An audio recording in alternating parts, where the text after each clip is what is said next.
I talk to clients all day long who have small children, even older children, and they tell me, I would die for my kids. And I follow up with the typical question, would you live for them or are you living for them? What does that mean? If you are reconciling or rebuilding or dating or even divorcing, but your partner still lives with you or whatever the case may be, if you have children in the home and they sense any tension, you're setting them up for short and long-term failure. Let me give you a quick little example. If you did you ever look up like the benefits of bleach? Bleach has so many benefits. My God, it kills, germs and bacteria, and bleach is wonderful. And if you ever look up the benefits of vinegar, I mean, my God, vinegar is just holy. There's so many benefits to vinegar.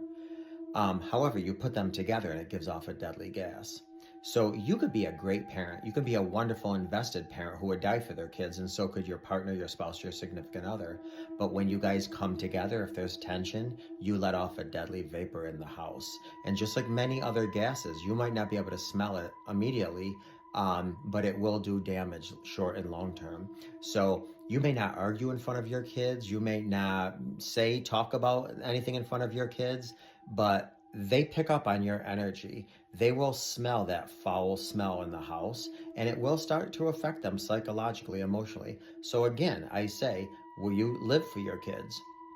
Now, what does this mean? This means if you're rebuilding, reconciling, trying to work on your relationship after broken trust, if you are the one who broke trust, then do not use your kids as an excuse why you can't ever talk to your spouse. You could still absolutely prioritize talking to your spouse behind closed doors at night, first thing in the morning, on the phone on your lunch break. I mean, I don't want to hear the kids are home. We can't ever talk. Where there's a will, there's a way. At the same token, if you're the one whose trust was broken, you got to make sure you're not giving your spouse attitude every time they're around. You're not being aggressive. You're not calling them names. You're not doing all this other stuff. Because again, your kids will pick up on this and it will absolutely affect them short and long term. So do not think that your kids don't understand things. I hope they don't. I pray they don't. But kids know us far better sometimes than we know ourselves.